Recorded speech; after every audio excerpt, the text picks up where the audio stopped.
Good afternoon, Scott Baker. Mikey Ames, how are you? I'm very good. Thank you. It's nice to be able to see you today.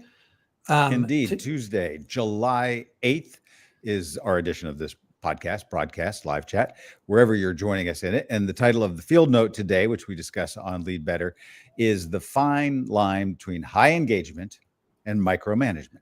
That's just a fancy word for micromanagement, isn't it? High engagement? I guess, yeah.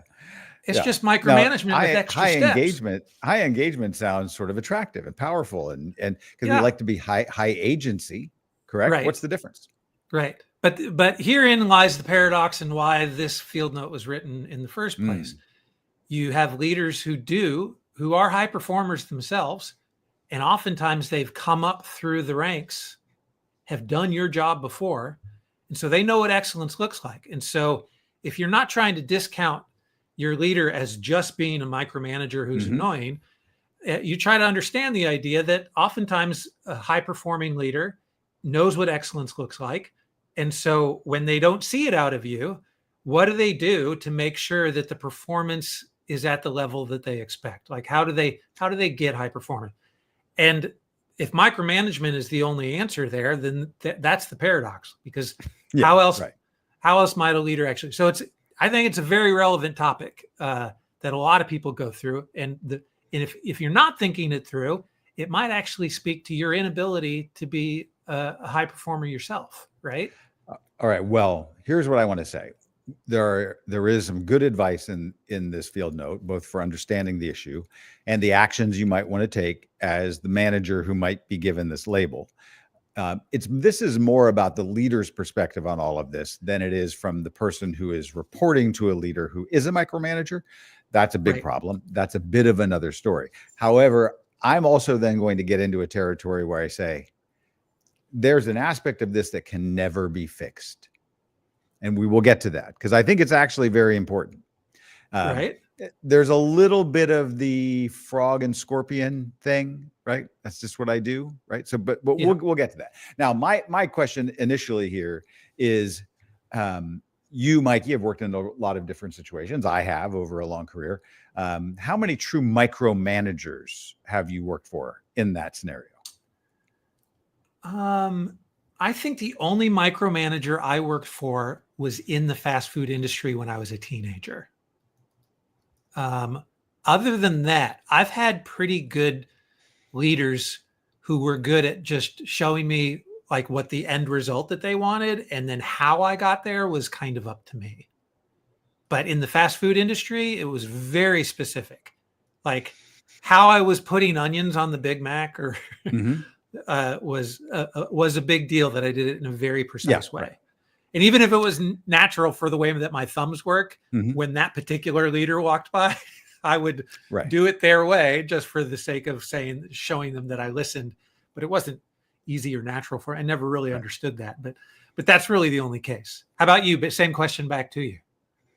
Well, I do want to say that I've been doing live stream long form on the internet for almost 20 years now. And there are some things that are a little bit of a mystery to me. Like, you've made some choices in today's stream that we're doing here live on Substack and also multicasting to other platforms. For example, I think some days you actually send this to LinkedIn, but today you didn't. I'm not sure I agree with that decision. And perhaps you want to explain in some detail why you chose not to do that today. I don't want to explain that. Well, even in the layout, there's all kinds of layout. I'm feeling defensive. Just in the way that you're bringing this up, I feel defensive. Even in the layout, you have yourself in the box to the screen left, right? Which is a certain position and seen as sort of the host position, which is fine. I don't agree with you. That's not the way that it looks at all. We in Western civilizations, we read left to right in most of them. And so that's a natural thing. You don't know this. Now, I was a news anchor and I remember the debates. There was always a fight over who was in which chair. Now, switch us back. Go ahead, because let's go back to this. And you've also done this in a particular thing. And you've decided you chose, first of all, to put the words over top of me. We get it. I'm annoyed. I'm micromanaged. Yes, because I've done this for 20 years. Yeah. Yes. So now, to that point, right? I think that we all know that there are people that we encounter in their work life, and there are people who kind of have a broad view, managers who kind of have no problem sort of supervising 10 people and they have these direct reports and they seem effortless to them. Mhm. Other people you see, they seem to really struggle with this. And so I do want to get to this point of the nature of the aptitude of the generalist versus the specialist, Yes. and what parts of this are unfixable. Now, the directive in the field note, though, I think is pretty understandable, which is, look, if you've gotten the label as a micromanager, you know why. You're obsessing over minor details. And the problem that happens is there is a major demotivation effect, like Mikey's irritation with Yes. me, which And never exists even as I'm outside listening of these to you do that, I was conversations. like, you set up the studio. I'm not going to do it anymore. Like, you come Right, in yeah. here and make all these choices. Really? And look, I would have had special effects. You could play video clips. There's all kinds of things you could do to make this such a much better, richer experience Right. for everybody. Could have been more, sort of solicitous to comments or chat, all of those things. Now, that being, said, I think you've done a decent job. I'll say that. Decent. The true admonition in the field note to the manager is, can you get to the place where you're eyes on, but hands off? And what is the balance there? Now, the interesting thing is that the eyes on is a very important part. It's not a peripheral part, just being like, well, you can delegate and be hands off. No, you also have to be eyes on. Now, does that make sense to you, the eyes on, hands off, before we fully unpack it? Oh, you like definitely. that? I like the, I do. It's pithy as well.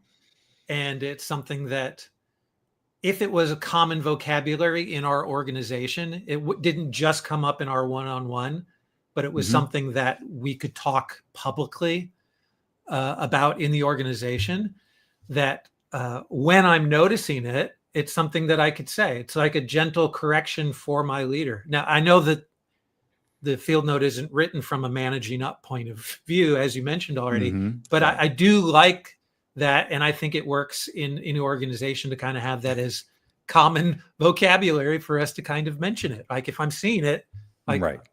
eyes on, hands off is a great way to kind of bring it up without being too specific about it. All right. Well, now let me get into the heart of this sort of aptitude issue, which you and I have talked about a couple of times over the last couple of years as we've had these daily discussions.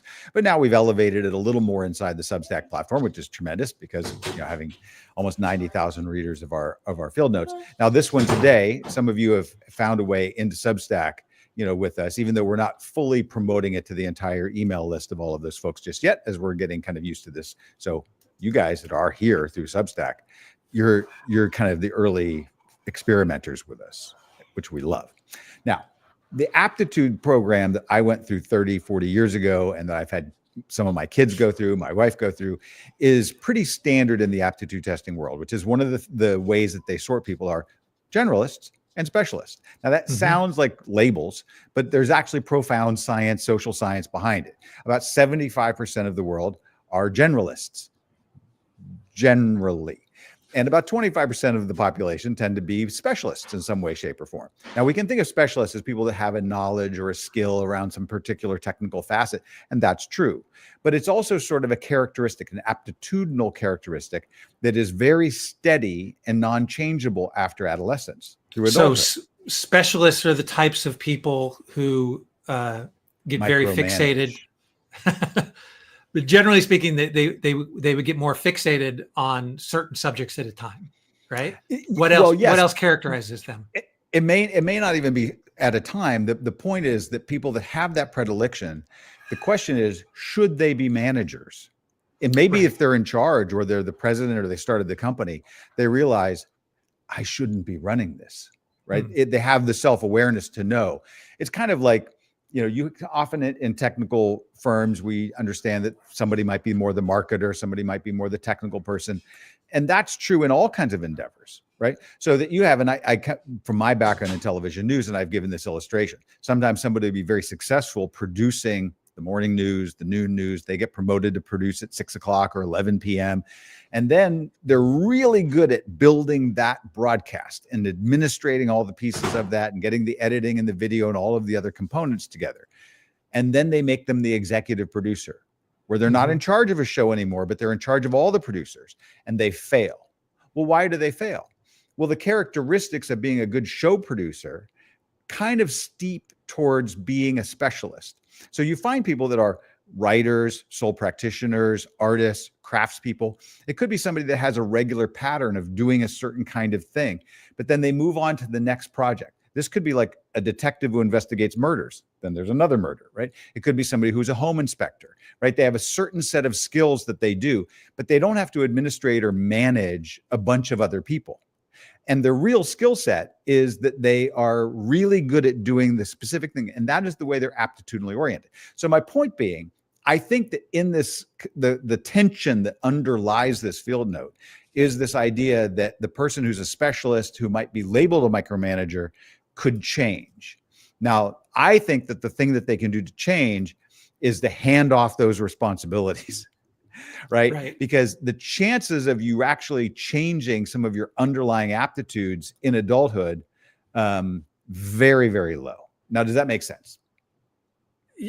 Yes, it does. It only makes me feel like we might get in a little trouble by over indexing the world into one of two people, right? Yes, there is a binary there. And and it's fluid, by the way. When we say 75%, like when I'm tested on this on an aptitude test, and I was tested in my 20s, I'm now in my early 60s.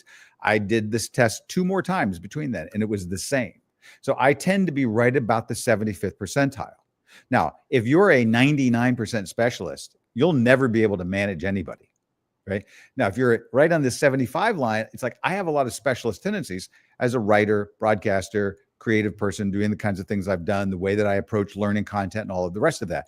But I'm enough of it in the generalist world that it actually helped me in the kind of broadcasting I did. And I've been able to work with teams fairly well. But it's not my natural gift to be the person who is the generalist, who's usually that when you look at corporate CEOs, and they tend to be more of the generalist types. Some have specialties in finance or certain other areas. You're at a brush, but it is a spectrum. So it's not like you're either a specialist or a generalist. You might be in some facet along that spectrum. So what I'm saying is that I think that for the leader, you have to say, when am I if I can't be hands off, well, then I need to build a different structure that works to make that happen. Because I think other than that, it's like trying to expect the scorpion not to sting the snake.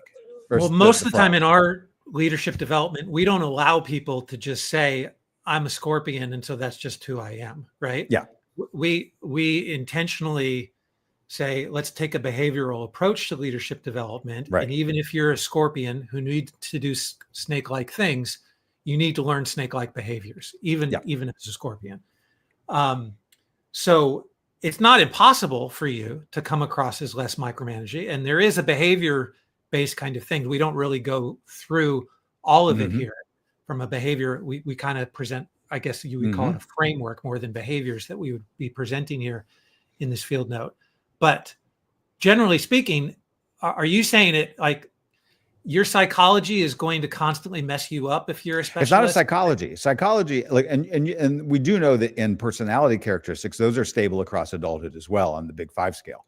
But in the other kinds of aptitude, it's kind of like saying that, this generalist specialist thing, it lays on top of like, do you have high tone perception between notes? Are you able to recall? Can you categorize information? These are things you can't get better at or worse at. Your either brain is wired by the time you're at the end of adolescence or you're not. So the behavioral capacity is the awareness to say, and we all want to have this growth mindset thing from the Carol Dweck thing, and that's true to a point, right? Although there's been a lot of controversy over that research about it not being duplicatable, like in many other follow-up studies. So the question is, we do want to say, we have a capacity to be lifelong learners. We tend to be lifelong learners in the areas where we already have aptitudes, interests, and strengths. And so when you're saying a behavioral aptitude, which we would say, you can become a manager who's interested in other people, even if you're not extroverted, and you can demonstrate that. And I think that you can be one who says, well, let me understand why I'm doing this. Because we've always said in our materials that even though we have a behavioral approach to leadership, that self-knowledge and understanding of your aptitudes, your psychology, all these things is requisite, but not sufficient. Right. So and that's where my leadership comes in to say, you can have self-knowledge. You need to have self-knowledge. Now, what are you going to do with it? Right. Okay. So the thing generally recognized as hypervigilance, would that be thought of as an aptitude or a psychology? And does it even matter? Because shows up in a way where it drives me crazy, like my own hypervigilance. You're asking this in the last minute of our normal 15-minute, conversation. Yeah, let's I go would for an extra I would minute. tend to put hypervigilance into when people like Angela Duckworth says grit. These tend to be aligned with conscientiousness in the Big Five aspect scale. Right. Okay. Which seems to be a generally unchangeable trait in adulthood. Okay. So can we quickly think about like one behavior? I mean, we talked about a slogan, right? If you find yourself, like, what are the red flags at least that a leader should start with that they recognize? Oh, I'm micromanaging here. Maybe you're working with people who aren't as vocal about the fact that they're aggravated with you. Is there something that we can recognize? Oh, I'm getting in the weeds too much here. Yeah, and I think that's the question is, do you have enough self-awareness to actually recognize those things? That's the really good question. Yeah. Okay. Boy, but hands on for another 30 minutes. Eyes on, hands off is you need to be aware as a leader. You need to know what's going on to be able to advocate for your team, to assign, resources, training, all of those things. Right. You want to be brought in. You might even give some guidelines, but do you have the capacity to detach and be hands off in the actual administration of those things? And that's where I think that this level of self-awareness has to come into play. Yeah, definitely. Okay. Don't know if I've stirred up a hornet's nest, but hopefully so. You have in my mind. I feel like we could talk for another hour or so, but okay. Another day we will. All right. Appreciate it. Bye now.